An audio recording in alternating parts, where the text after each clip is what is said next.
what next for Lionel Messi? If Lionel Messi looks out his window right now, you'll see my old sparring partner at Sky Sports, Gary Cottrell, standing in the street because it seems the world's media are camped outside Messi's house over in Barcelona after Messi yesterday said, "That's it. Because of financial constraints at the football club, I'm off. There is nothing more to be said. I'm out of there." Or is it the case that he's going to leave Barcelona? Simon, first things first, I have to say, Mr. Jordan, not that long ago you were saying to me, this situation about Barcelona being in financial meltdown is absolute drivel, media driven. And but you're looking at a situation where you're taking... This is the only league in European football that's not taking into consideration COVID losses when it's making its decisions. If you look at the Premier League often says, oh, hang on a second, we don't want to do salary caps because no other league's doing it and we'll be disadvantaged if they're doing it. Well, they bloody well are doing it. The Spanish leagues are doing it, and they're also allowing clubs like Barcelona and all the Spanish clubs to have this massive losses that they've got and then whacking them with salary reductions to meet the turnover they no longer have because the government forced them to shut their football clubs down. So you look at it and say, it is a difficult situation. It's not a meltdown. It's a difficult situation. But Barcelona have lost 400 or 500 million quid out of their turnover. That's a tricky situation. It's a tricky situation for them to navigate. And what they've now got to do is they've got a landscape where they're negotiating a deal that they were very happy when Barcelona and Madrid were part of the framework that put in place this 70% turnover to ratio of wages and debt and whatever else is in the mix, because it polarised the league and made them even stronger. What's happened is no one foresaw the crisis and what that would do to these particular clubs, and now they're the victims of their own downfall, believing that the European Super League was going to be something that bailed them out. That's why they're not backing down. That's why they're in the European Courts of Justice trying to overturn the UEFA monopoly and cartel that UEFA potentially have over who plays where, what, when and why. And you've now got a situation where Barcelona have gone from having a wage bill of 671 million to be asked to go down to 371 million to now to be asked to go down to 160 million. And that will make Barcelona not competitive in their own league. It will make them not competitive in European football. It will diminish La Liga brand. And there's a battle going on about how this plays out, because it's very simple. If the La Liga clubs want to change the rules about COVID losses being included, because currently what happens in the Premier League is they take the 19-20 gate receipts and they say, right, you can use those for the 21-22 forecasts. Makes sense. Because that's fair, because the money's been taken away from you. So we can't whack you for financial fair play on a landscape when you had contracts that already existed. But it's all the La Liga clubs affected by this. But not Barcelona, just Barcelona, of course, but Barcelona's scale, because their turnover was up towards £1 billion, and they were bragging 18 months ago about being the first club to go through the £1 billion turnover mark, or €1 billion turnover mark, and all of that's fallen away because of the climate. Now, here you are in this Messi situation where people are looking at it going, well, how has this happened? And why has it happened? It's very simple. Messi could have signed a contract last year if he wanted to. Nothing's changed at Barcelona. If anything, it's got worse. I know he wanted to have his little power battle with the incumbent president, but to Messi to be sat on television crying like this about the challenges that face him going off to his next bag of humongous money, right, is for me beyond the pale. Because if he was so keen to have stayed at Barcelona, he could have done a deal last year, signed a new contract last year, but he didn't want to. He wanted to play hide and seek with himself. He wanted to play power games with Barcelona. He wanted to do what he wants to do. Now, Barcelona can fix this and probably will fix it. They'll fix it.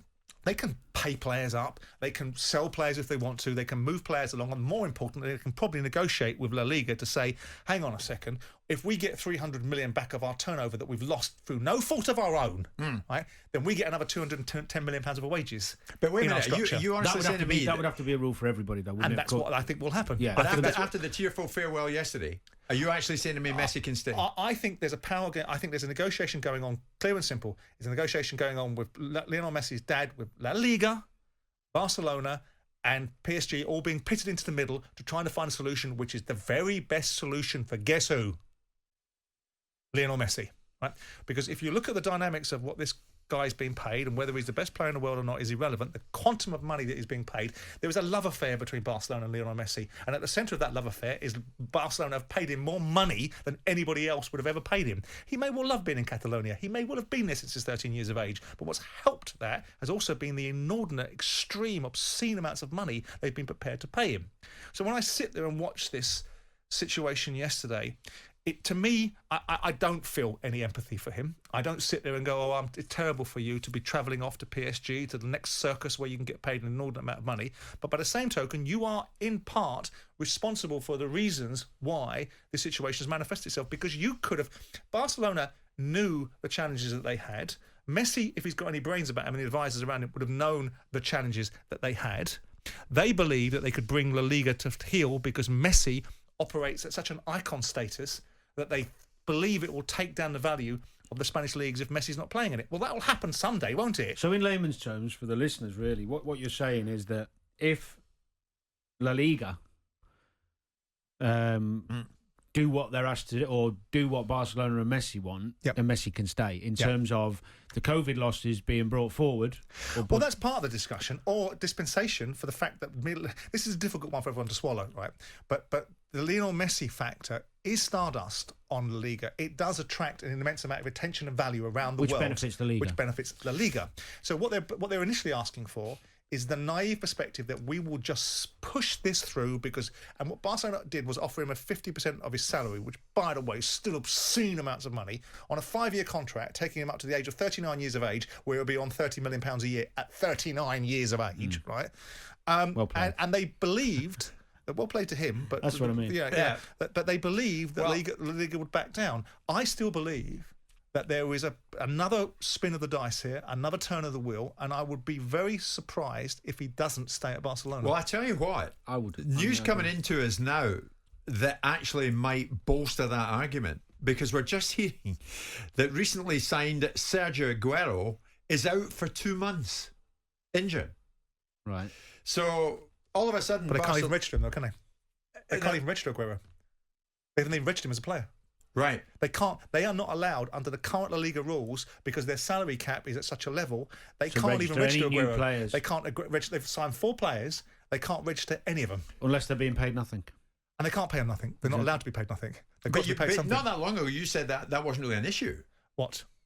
That it wouldn't be an issue. What I said to you was the servicing of the debt and the meltdown mentality that you suggested was happening at Barcelona was the thing that would bring Barcelona down. I said they'll get their debt, they'll repackage it, and they'll put it back on the table in a different format, and it won't be the meltdown. It's the league's rules and the loss of revenue that's currently stopping Barcelona in their tracks. But by the way, they should be stopped in their tracks. 670 million euros a year wage bill 2 years ago. Are you outside of your minds?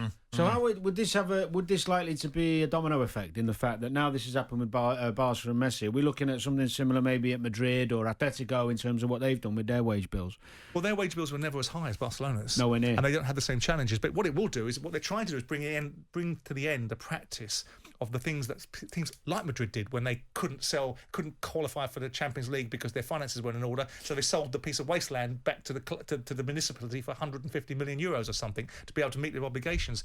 They're trying to kill the ESL as well, because don't forget, Barcelona and Madrid have not climbed down. No, will not accept anything but not Juventus. And by the way, if they get the judgment through the European Court of Justice about UEFA, this thing's back on.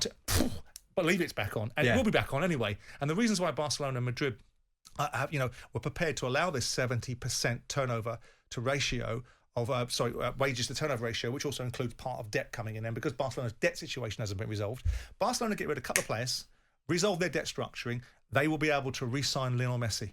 The only thing I think was a little bit unedifying was the fact that they needed to do a press conference yesterday, because it is all contrived and conspired. And maybe Messi does believe there's a real challenge now. Maybe he didn't believe that he was going to be able to be put in focus in the way that he has been put in focus.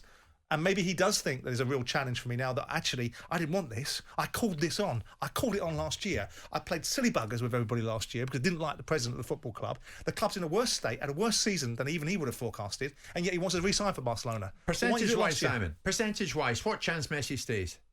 As we sit here. 65-35. 65-70-30. 70-30. Staying at Barcelona. 70-30. I'm glad he didn't say 70-40. Messi to stay at Barcelona, and you think similarly. You thought to a large extent yesterday was a bit of a sham.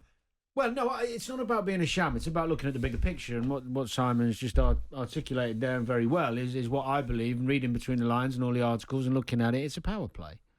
They want the La Liga to back down and make the rule change. I wasn't aware till this morning that they were the only league in Europe who haven't taken the COVID losses into consideration. I find that strange. So if they get that sorted, yeah, I think we'll see a happy end. It's like a movie, isn't it?